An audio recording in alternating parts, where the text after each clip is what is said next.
Imagine a world before maps were complete, before the oceans had names, where a single man dared to sail into the unknown. Christopher Columbus set forth on a voyage that would change history forever, discovering new lands, facing storms, and encountering unknown peoples. Watch this video to uncover the untold story of his incredible journey. The morning fog clung stubbornly to the port of Palos, a grey blanket that muffled the clatter of barrels and the distant shouts of dockhands. The sun, hesitant and pale, had yet to assert its authority over the horizon, leaving the wooden planks slick with dew and the salt-tinged air heavy with anticipation. It was the first day of August in 1492, and while the ordinary townsfolk went about their routine, mending nets, loading sacks of grain, or guiding carts creaking under their modest burdens, there was a different rhythm in the heart of the harbour. In the midst of this, a man stood at the edge of the quay, his boots pressed against the rough-hewn timbers, a pair of compasses and parchment clutched in one hand, a tattered map of unknown waters in the other. Christopher Columbus, a sailor whose heart bore both the stubbornness of a man certain of his destiny and the quiet tremor of someone stepping into uncharted worlds, breathed in the salty, briny morning and imagined the vastness beyond the horizon. He imagined lands not yet marked by European eyes, where seas sang in tongues foreign to him, where the sun fell differently upon forests untouched by axe or flame. Around him, the three ships, La Pinta, La Nina, and the flagship Santa Maria, creaked and swayed gently, their sails furled, waiting patiently like dormant beasts aware that they would soon awaken to history. Dockhands shouted instructions, the smell of tar and fish mingling with the sweetness of early bread from nearby ovens. Columbus's gaze drifted across the water, where gulls wheeled in lazy spirals and the port's edge gave way to marshland, reeds rustling in the slight breeze. The town, usually a place of mundane concerns and whispered gossip, held its breath as if sensing that its small, sleepy existence was about to brush against destiny. Columbus was not alone in his anticipation. His crew, a motley collection of men whose lives had been shaped by storms, shipwrecks, debts, and fleeting moments of fortune, prepared silently for departure. Juan de la Cosa, the master of maps, fussed with navigational instruments, his hands coarse from ink and cordage, eyes squinting against the morning light as he ensured that each line, each star chart, aligned with the impossible task ahead. Martin Alonso Pinzon, sturdy and impatient, walked the decks of the Pinta, checking rigging, issuing terse commands, his voice carrying the weight of authority honed by years steering through the unpredictable waters off the Spanish coast. On the Nina, Vicente Yanez Pinzon, younger and more reserved, moved with quiet precision, humming old seafaring tunes that mingled with the creaking of the ship, the soft slap of waves against hull, and the cries of gulls overhead. The men ate hastily, hardtack, salted meat, and onions, washed down with brackish water or the occasional sip of wine, and their stomachs churned not just from the rough fare but from the nervous energy that pervaded the morning. Each man, despite grumbles and superstitions, understood that their journey was more than an expedition. It was a wager against the unknown, a gamble against the very edges of the map, where monsters were rumoured to roam and where the world itself seemed to hold its breath. As the sun crept slowly higher, the harbour filled with subtle motion. Merchants hawked last-minute supplies, children darted between barrels and ropes, and old men leaned on posts, sharing tales of tempests and tides, their voices low, almost conspiratorial. One old sailor, bent with decades of wind and sun, muttered of lands beyond the horizon where fish glittered like coins in rivers, and trees bore fruits sweeter than honey, and men were unmarked by the chains of Europe. Others scoffed, their laughter carried by the wind, but the words clung to Columbus like a secret current guiding him forward. In the shadows between the warehouses and ships, a small group of townsfolk exchanged anxious glances, some curious, some fearful, about the outcome of this audacious venture. 4 weeks, the news had travelled, carried by letters and whispers from Seville to Palos, that the Crown had sanctioned a voyage westward, in pursuit of spices, gold, and new dominions. And while for the rulers in distant halls of power this was commerce and ambition, for the men at the docks it was a story that blurred lines between possibility and peril, between myth and reality. By late morning, the fog had begun to lift, revealing the gentle swell of the Atlantic stretching outward in quiet waves, each one catching sunlight like scattered diamonds. Columbus, standing on the deck of the Santa Maria, traced the horizon with his eyes, imagining the landfall that would transform the world. He did not see merely an ocean. He saw the potential of conquest and discovery, of encounters that would redefine both his fate and the lives of those who followed him. Yet in this moment of anticipation there was also an intimacy, a quiet observation of the human heart. He noted the nervous shuffle of sailors, the way hands trembled slightly as they secured rigging or sharpened knives, the soft murmur of prayers to saints and gods long invoked by seamen to guard against shipwreck and tempest. There was laughter, too, strained and uneven, as men recounted old stories of ghosts on the waves or fish large enough to swallow ships, tales designed both to amuse and to brace them against the loneliness of long nights at sea. The smell of salted wood, tar, and fresh bread baked that morning created a mosaic of the familiar and the exotic, a blend that mirrored the journey ahead, rooted in the known yet reaching into the uncharted. Even as preparations continued, small moments threaded through the day, anchoring the extraordinary in the ordinary. A child's cry rang from the quay as his mother hustled him out of the way of swinging ropes. A dog barked incessantly near a stack of barrels, tail wagging as though sensing excitement. A merchant dropped a small bag of coins, the clatter startling a gull that took flight, wings catching the sunlight. Columbus, accustomed to reading such signs and moments, considered them with quiet reflection. Every detail, every movement, every scent seemed to him a note in a symphony that would crescendo once they departed. He thought of Isabella and Ferdinand, whose distant encouragement had made this venture possible, and of the countless voices, some supportive, some skeptical, whose judgments weighed upon him even as he inhaled the briny air, letting it fill his lungs and steady his heart. As the afternoon advanced, the three ships began to move under tow, guided out of the safe embrace of the harbour by small boats and eager hands. The water, calm but restless, reflected the sky in patches of soft grey and fleeting gold, as if uncertain whether to welcome or challenge those who dared to cross it. Columbus stood at the prow, feeling the gentle swell beneath his feet, imagining the unseen currents far beyond sight, the islands and peoples waiting like whispers in the distance. There was a sense of symmetry in the moment, a delicate balance between courage and fear, anticipation and patience. He noted the way the sun slanted across the sails, casting elongated shadows over the deck, and the way each man adjusted to the movement, a choreography learned from years of experience, from necessity, from survival. Evening fell quietly, the sun melting into the horizon in streaks of rose and amber, turning the sea into a shimmering mirror. The air cooled, carrying the scent of the ocean and the faint trace of smoke from distant hearths along the shore. On the Santa Maria, a small fire was lit for warmth and for the preparation of supper. Dried fish softened in water, onions caramelized over the flame, and hard bread broken into chunks to accompany the humble meal. The men ate in silence at first, listening to the gentle lapping of water against the hull and the soft murmur of wind through rigging. Slowly, stories began to emerge again. Tales of storms survived, of hidden coves discovered, of strange sights glimpsed in the far reaches of the Atlantic. Columbus, seated slightly apart, watched and listened, a quiet smile tugging at the corners of his mouth, knowing that these stories, these voices, these hearts brimming with hope and fear, were as integral to the voyage as compass and sail. Night deepened, and a canopy of stars unfolded overhead, dense and brilliant against the velvet sky. The men lay in their hammocks or on mats, the creaking of the ship mingling with the distant song of waves, forming a lullaby both comforting and stirring.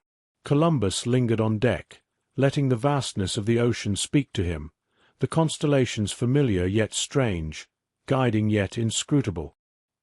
He felt the weight of history pressing gently upon his shoulders, the unknown, the promise, the danger, and the human stories yet to be written. The harbour behind them disappeared into shadows, leaving only the first whispers of adventure, the soft rhythm of the sea, and the sense that every breath, every glance, every heartbeat was part of a larger unfolding tapestry.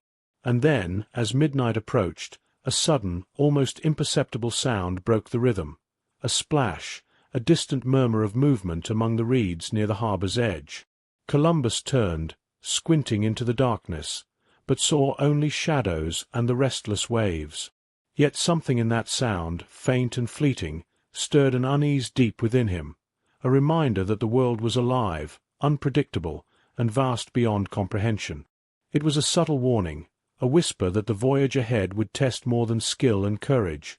It would touch every aspect of human resilience, from fear to wonder, from loss to discovery. As he returned to his cabin, closing the door softly behind him, he felt the weight of countless unseen eyes, oceans, winds, and histories, watching, waiting, and preparing to unfold their stories.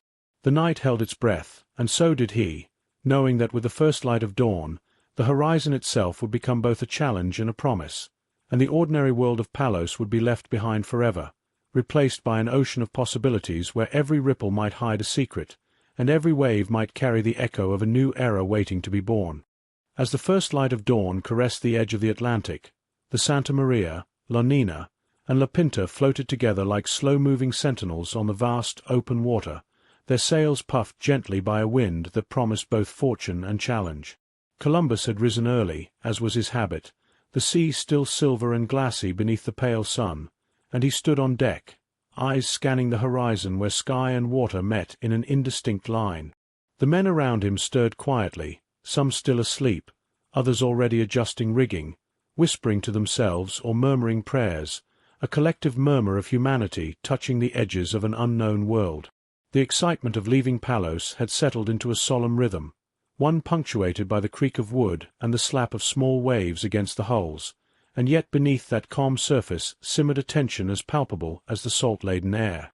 Columbus knew that every decision, every navigational choice, would ripple outward into history, yet in that morning stillness, he allowed himself a moment to breathe, to feel the cool spray of the sea on his face, the gentle sway beneath his boots, the certainty that he and these men were about to enter a world that no European had yet claimed. The days that followed fell into a cadence dictated by the sea, each one both monotonous and extraordinary. Dawn brought the routine of navigation, the endless calculation of latitude by quadrant and compass, the scratching of maps with ink smeared by damp fingers, while the sun climbed slowly to noon and the men performed the chores that kept the ships alive, swabbing decks, tightening ropes, patching sails, cleaning the small cooking fires that burned on each vessel. The smell of tar mingled with the sharp tang of brine and the occasional sweetness of hard bread soaked in water or wine, a reminder of the small comforts that sustained them. Even as the horizon offered nothing but endless blue, there was a richness in these routines. The way the men exchanged stories of home, of families left behind in Seville and Palos, of towns where the markets smelled of fresh bread and herbs and cattle. There were quiet songs, too, hummed low against the rhythm of the sea, often fragments of folk tunes or sailors' chants that spoke of luck and protection, of past voyages survived against storms and hidden shoals. Columbus listened closely, hearing in their voices a mixture of fear and hope, of boredom and fierce determination, knowing that this mixture of human emotion would prove as vital to their survival as any rope or sail. By the fifth day, the initial euphoria had begun to give way to the first true anxieties. The men measured distances in leagues, their eyes scanning the horizon obsessively, questioning the reliability of their instruments, and sometimes, in the small hours of night, whispering to one another about monsters said to dwell beyond the map's edge. Columbus, however, remained outwardly composed, consulting his quadrant and astrolabe with a confidence that masked the undercurrent of uncertainty beneath his calm. Yet even he felt the immense weight of the unknown pressing upon him. The currents, the trade winds, the possibility of reefs hidden beneath the waves, the whispers of mutiny and despair that might take root among the men if the sea gave no sign of land for too long. Despite this, he continued to plot courses westward, adjusting for tides and wind shifts, teaching his men to read the clouds and the birds, to understand the subtle color changes of the water that might indicate shallow shoals or approaching islands.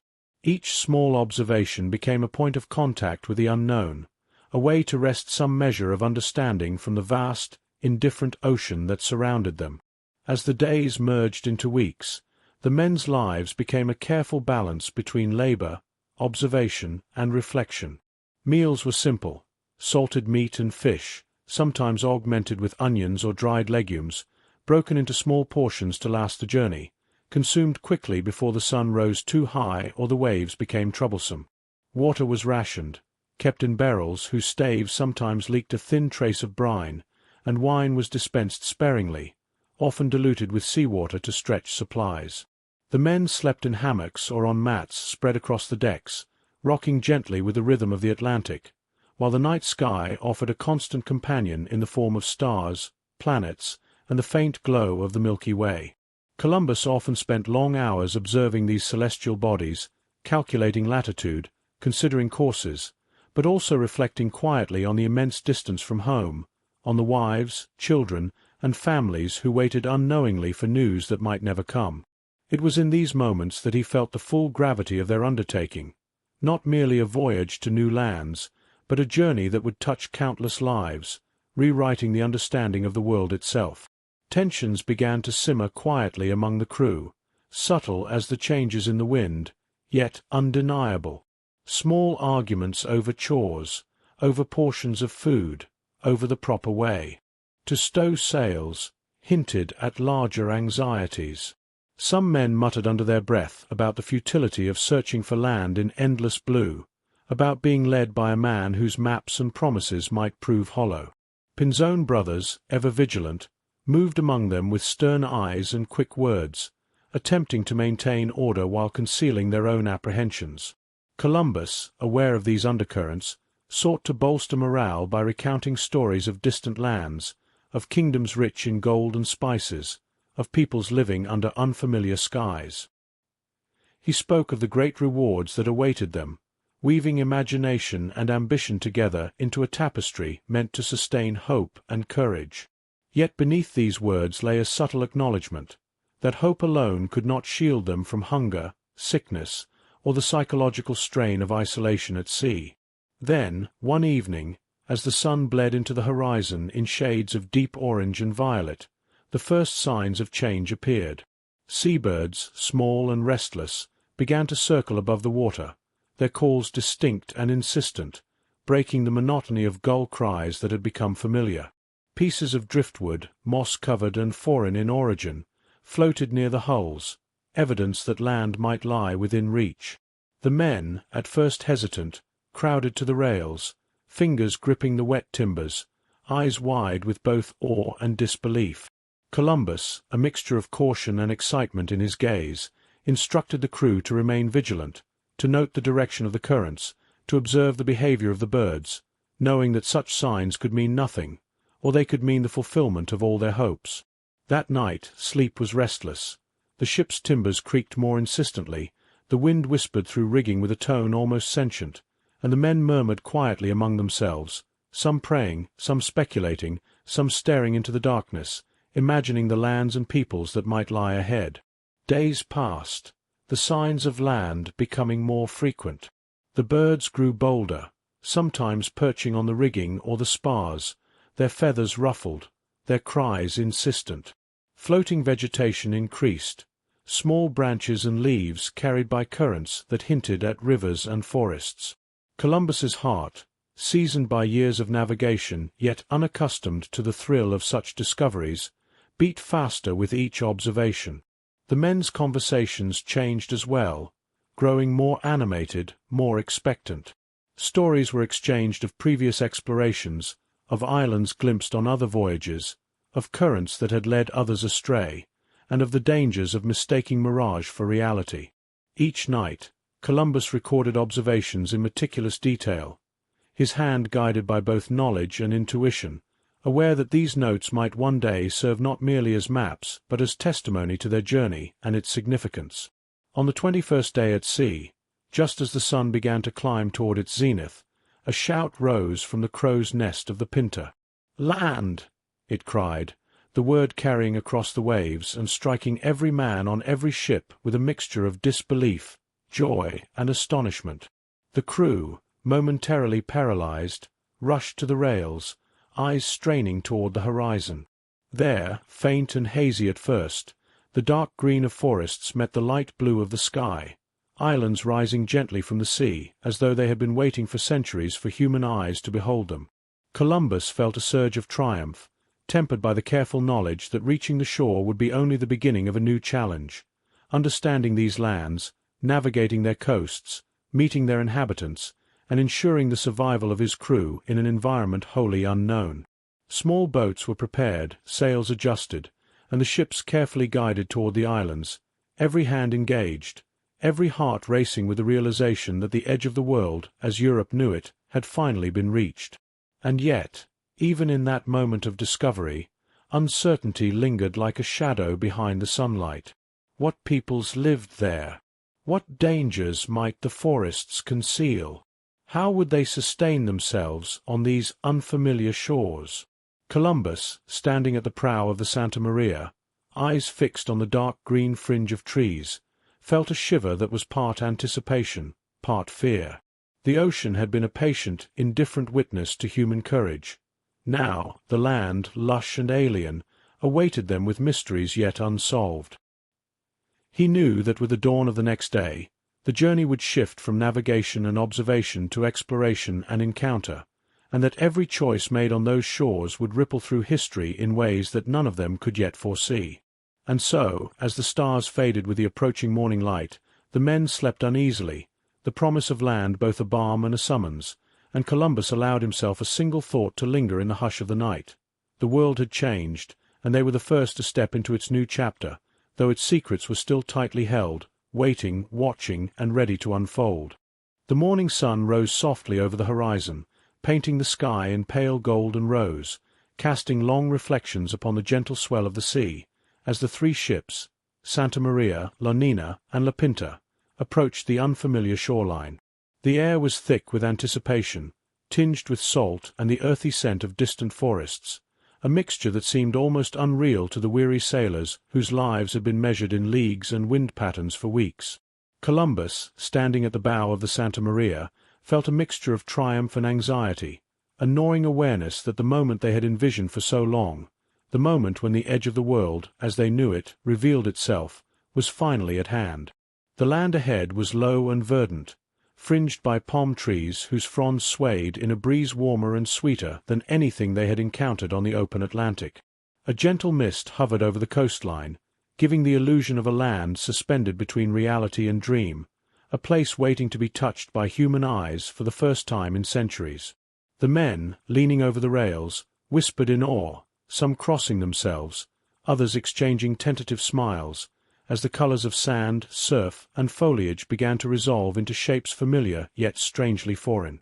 Small birds darted among the trees, their calls high and musical, and the soft rustle of leaves suggested that life thrived here in ways entirely different from the forests of Spain. Columbus ordered the ships to slow, to keep a careful distance from the reefs and shallows that might lurk unseen beneath the sparkling water. The crew moved with a mixture of nervous energy and practiced discipline, adjusting sails, testing the depth with lead lines, and readying small boats for exploration. The air was filled with the scent of fresh wood and tar from the ships, mingling with the tang of salt, the warmth of the sun on wet skin, and the faint, almost intoxicating fragrance of flowering plants carried on the wind. Columbus himself walked the deck slowly, feeling the gentle sway beneath his feet, his mind racing with calculations and possibilities. The size of the islands, the orientation of rivers, the patterns of the currents, the potential for trade and settlement, and the question of who, if anyone, might inhabit these lands. His hands brushed against the rough ropes and polished wood, each texture grounding him, reminding him that while the land was new, the human experience, the labor, the fear, the awe, was universal. By mid-morning, small boats had been launched, their hulls gliding over the clear water, carrying men armed with light weapons and provisions for the first tentative foray onto the shore. Columbus accompanied them, along with a small group including Martín Alonso Pinzón and Vicente Yanez Pinzón, their eyes alert for any sign of inhabitants or danger. The shoreline was a mosaic of fine, pale sand, coral fragments, and scattered driftwood, the gentle surf leaving small pools that reflected the cloudless sky. Insects buzzed faintly, and the occasional cry of a bird echoed from the distant palms, creating a symphony of unfamiliar yet soothing sounds. The men stepped carefully, feeling the texture of sand and stone beneath their boots, noting the way water lapped at their ankles and the smell of damp vegetation mixed with salt. There was a quiet, almost reverent hush among them, an awareness that each footprint marked a new chapter in human history, even as questions of sustenance, safety, and survival loomed in the background. Then, from the tree-line, a movement, figures emerging, their forms lithe and fluid, carrying tools and ornaments unfamiliar to European eyes. The first encounter with the Taino people was delicate, marked by curiosity and caution on both sides. Columbus observed from the small boat, noting the expressions, gestures, and subtle signals exchanged, each movement a language unto itself. The Taino, with skin the color of warm earth and eyes bright and unafraid, studied the newcomers with evident interest, their own communication a blend of gestures, smiles, and songs whose tones were rhythmic and lilting, a melody that seemed to mirror the gentle waves. Columbus, ever aware of appearances and diplomacy, lowered a small flag and called greetings in Spanish, gestures accompanied by gifts, cloth, beads, and trinkets meant to convey goodwill. The Taino responded with cautious curiosity, offering small fruits and shells, their hands moving with elegance and precision. The exchange was tentative yet filled with a profound sense of possibility. Commerce, conversation, understanding, the fragile beginnings of a meeting between worlds previously unknown to each other. As the day progressed, the explorers walked further inland, taking careful note of the flora and fauna. The trees were tall and straight, their bark smooth or patterned with moss and lichen, and the air was rich with the aroma of flowers, ripe fruit, and damp earth. Birds of brilliant color flitted among the branches, while small mammals skittered across the underbrush, their movements swift and cautious. Columbus recorded these observations meticulously, sketching crude maps, noting directions and distances, cataloguing the unfamiliar plants and their potential uses. The men collected samples of fruit, leaves, and wood, tasting cautiously, feeling the textures, the sweetness or bitterness, the potential nourishment or hazard. They noted rivers running clear and fast, their surfaces reflecting sunlight like broken mirrors, and the subtle signs of human habitation. Small huts, paths trodden in the earth, traces of fire and agriculture. Every detail, from the sound of water to the rustle of leaves, seemed charged with significance, a tangible proof that they were no longer voyaging into empty space, but into a world alive with life and human endeavor. By evening, the explorers returned to the ships, the men exhausted yet exhilarated, the scent of the island lingering in their hair and clothes. Fires were lit on deck for warmth and to prepare a modest meal. Salted fish, bread softened with water, onions and herbs, all consumed amid laughter and storytelling. The Taino had visited the shore as well, observing from a respectful distance, their curiosity unabated, their presence a quiet testament to the complexity and richness of the human world Columbus had discovered. Conversations were held in gestures and broken Spanish, gifts exchanged, and cautious agreements made, directions to fresh water, locations of fruit trees, indications of safety and shelter. Columbus, writing in his log by lantern light, reflected on the extraordinary juxtaposition of fear and fascination, wonder and responsibility, the knowledge that each encounter, each gesture, would shape the future not only for his crew but for the peoples whose lands they now touched. Night fell, draping the ocean and islands in deep indigo, pierced by stars so bright they seemed almost close enough to touch. On deck, Columbus walked slowly, inhaling the mingled scents of sea and island, listening to the soft sounds of waves, the rustle of palm fronds, and the distant, melodic calls of Taino songs carried by the wind. The men, tired but invigorated by discovery, lay in their hammocks or on mats, dreaming of gold, spices, and the wealth of the islands, yet haunted by the unknown, the potential dangers hidden in forests, rivers, and human hearts. Columbus allowed himself a quiet reflection, considering the fragile balance of these first encounters, a mixture of trust and trepidation, of generosity and caution, of curiosity and ambition. He knew that the coming days would demand not only navigational skill but diplomacy, empathy, and courage in equal measure. As the night deepened, a faint flicker of light appeared inland, distant and almost imperceptible, as if the island itself had a heartbeat, revealing shadows moving between trees, the glint of eyes reflecting firelight. Columbus, staring toward the darkened horizon, felt a shiver that was part anticipation, part uncertainty.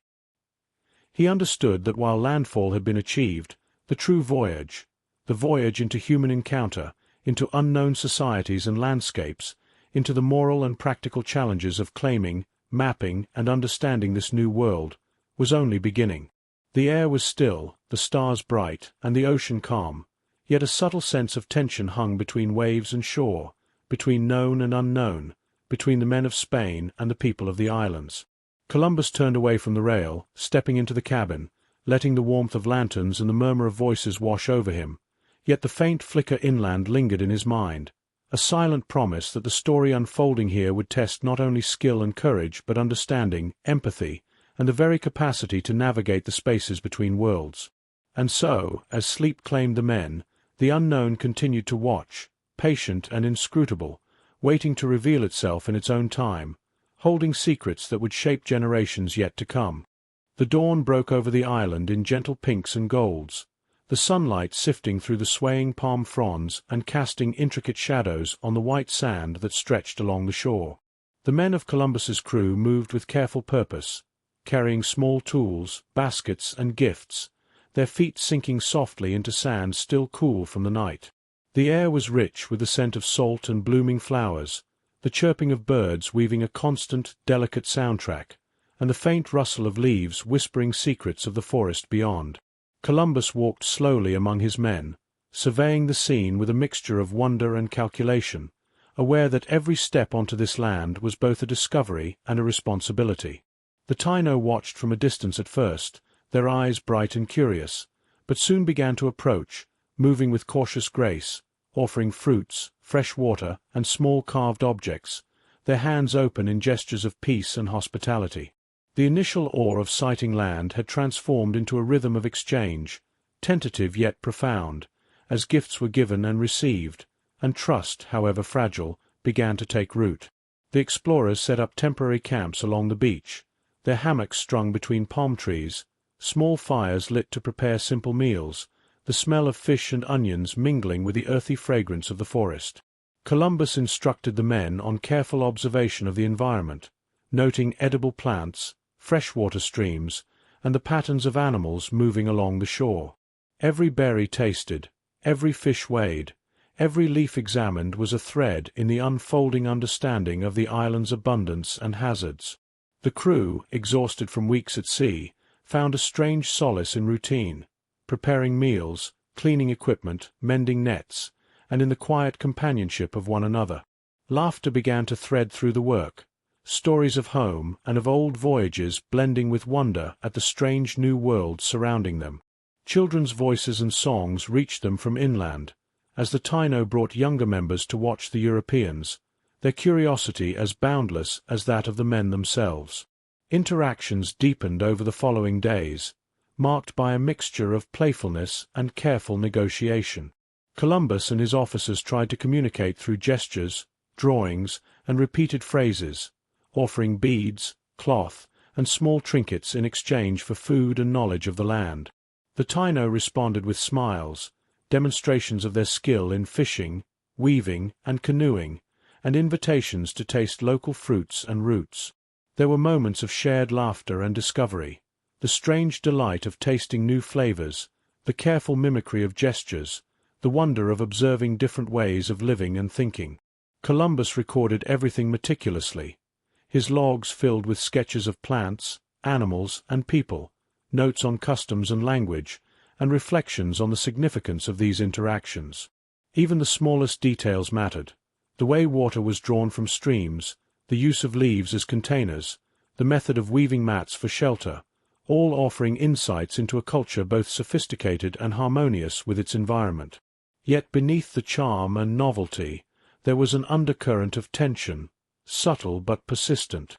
The Europeans, though respectful in appearance, carried fears and expectations shaped by their own ambitions, by tales of distant riches and unknown dangers. Some men expressed frustration at the difficulty of understanding the Taino, others grew restless with the slow pace of exploration, the heat of the sun, and the unfamiliar landscape. Columbus himself felt the delicate balance of authority, diplomacy, and foresight, aware that any misstep could disrupt the fragile trust they were building. The Taino, for their part, observed carefully, noting the behaviors, weapons, and intentions of these strange visitors, aware of the power imbalance yet open to dialogue and exchange. In this dance of observation and gesture, curiosity mingled with caution, friendship with apprehension, and the very air seemed charged with the promise of both opportunity and conflict. Days flowed into weeks, and a subtle pattern of coexistence began to emerge. The Europeans explored inland, tracing rivers and paths, noting the fertile soil, the abundance of fruit trees, and the presence of small villages. The Taino guided them gently, pointing out safe routes, sources of fresh water, and areas of particular significance. At night, fires glowed softly in both camps, smoke curling into the star-filled sky, carrying the sense of cooking, of herbs, and of the forest itself. Stories were exchanged, laughter shared, and in these moments a sense of fragile community took shape, a temporary bridge between worlds. Columbus often lingered on the edge of these gatherings, reflecting on the enormity of what they had achieved, the responsibility of bearing witness to a new society, and the knowledge that every encounter, every gift, every observation, would echo far beyond the shores of this single island. Yet the shadows of uncertainty remained. Hidden in the forest, unknown dangers might lie. Disease, hunger, or miscommunication could unsettle the tentative peace. Columbus sensed that while these early days were filled with wonder and possibility, the true test of the voyage, of diplomacy, endurance, and moral judgment, was only beginning. The night sky, deep and luminous, reflected the duality of their existence, the beauty and abundance of this new world, and the latent challenges that would test every skill, every patience, every intention. And as the men settled into hammocks, the Taino retreated to their villages, and the gentle waves lapped at the shore, Columbus allowed himself a quiet contemplation, feeling both the triumph of discovery and the weight of responsibility. The horizon held more than land. It held the unfolding of history itself, and the next sunrise would bring choices and encounters that could shape the future of both worlds. As the days on the island lengthened, the initial thrill of discovery began to give way to the stark realities of survival and human tension. The sun grew merciless, its heat dripping through the palm canopy and searing the backs of the men as they labored to explore, gather provisions, and maintain the ships. The tropical rains arrived without warning, hammering down in sudden torrents, turning narrow paths into slick mud, soaking clothes and supplies, and forcing the men to seek shelter under broad leaves or hastily erected lean-tos. Mosquitoes and other insects swarmed in clouds, their bites itching and inflaming the skin, while the unfamiliar flora carried subtle toxins, some discovered only after an unpleasant taste or a rash appeared. Food, though abundant in fruit and small game, required careful handling. Some provisions spoiled quickly in the humid air, forcing Columbus to ration hard bread and salted meat with ever-growing caution. Tension among the crew simmered, a mixture of fatigue, frustration, and the gnawing fear of the unknown.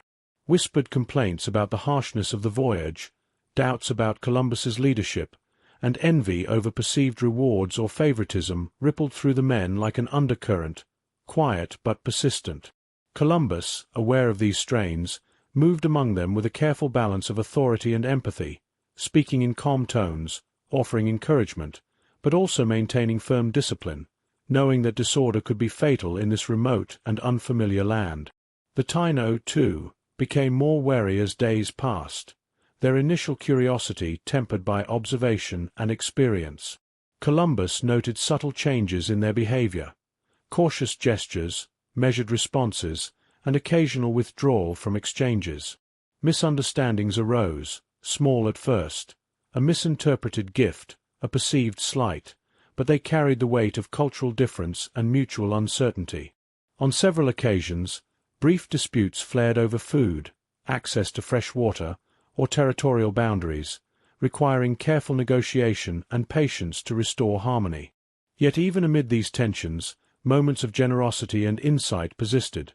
Shared meals, demonstrations of traditional crafts, guidance through the dense forests, and exchanges of knowledge about local plants, fruits, and fishing techniques.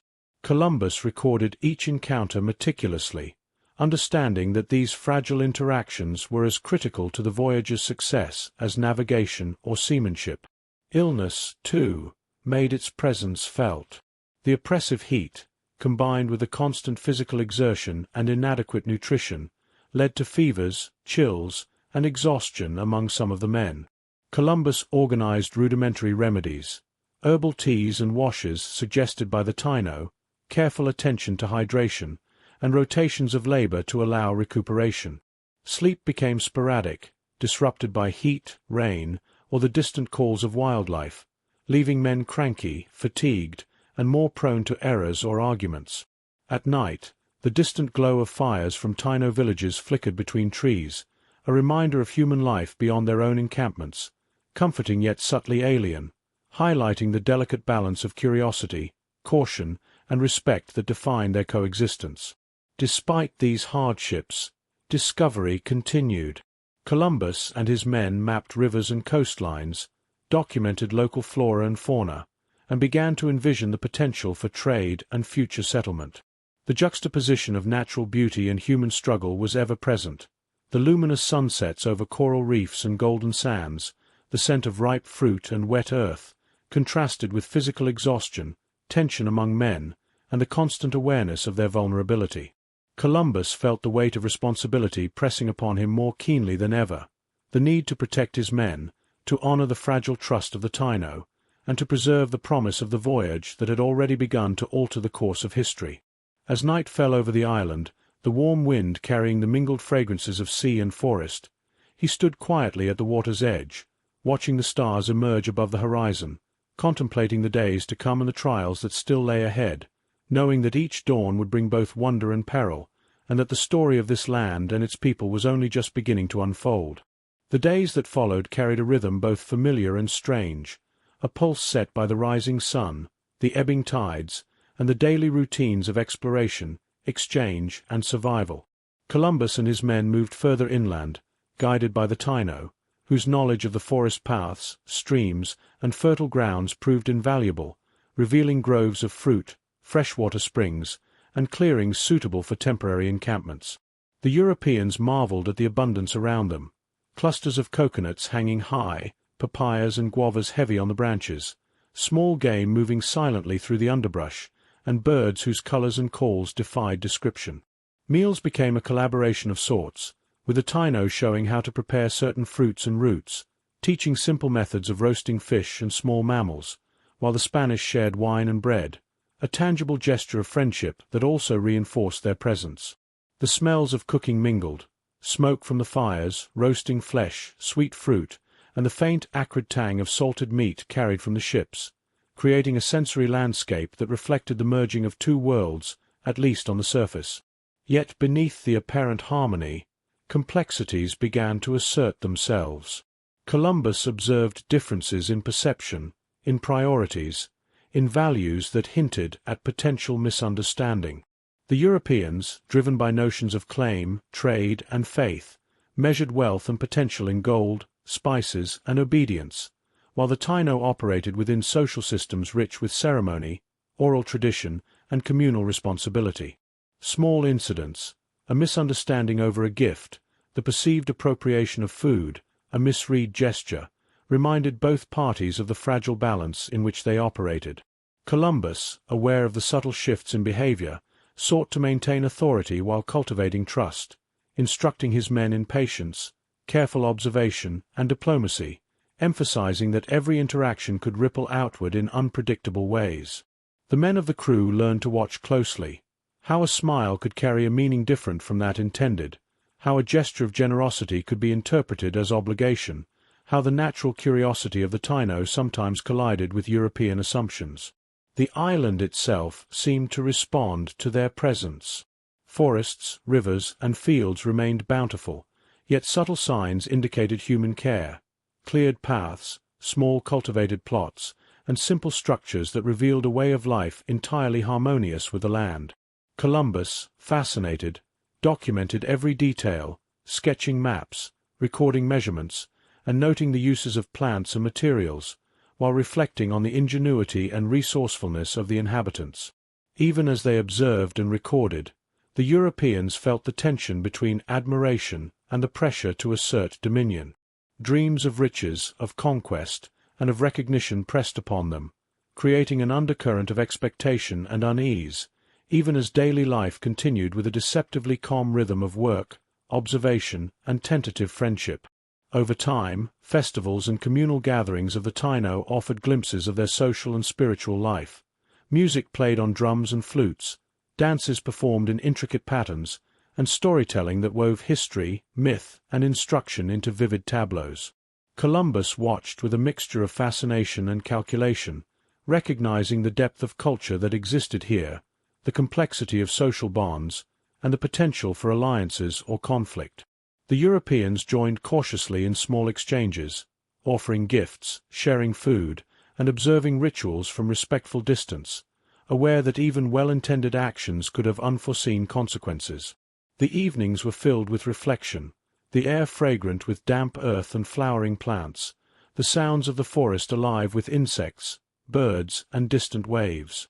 Men wrote in journals, mended sails, and whispered among themselves of homes and fortunes, while Columbus considered the moral and strategic weight of every decision, which alliances to nurture, which observations to prioritize, and how best to guide his men through a landscape both beautiful and unpredictable.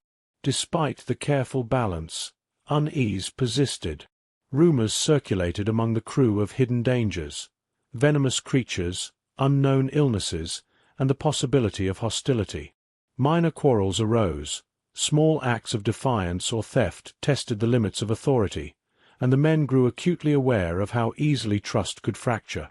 Columbus, standing on the shore as the sun set in deep gold and crimson, felt the duality of his position: conqueror and observer, navigator and chronicler, leader and witness to human exchange at the edges of the known world. The wind carried both the scent of the sea and the faint aroma of distant fires inland, reminders of life thriving beyond immediate perception. As darkness settled, the sounds of the forest and the quiet lapping of waves created a lull, but Columbus remained vigilant, recognizing that each night held both safety and the possibility of unforeseen events. The islands were generous yet inscrutable, their beauty intertwined with challenge, their inhabitants gracious yet unpredictable, and the men of Spain stood at the threshold of a journey whose consequences would ripple across oceans and centuries. And in that delicate balance, with stars gleaming above and the sea stretching infinitely beyond, Columbus understood that the story unfolding here was still in its infancy, and that each choice, each interaction, would shape the destiny of lands, peoples, and histories yet unimagined.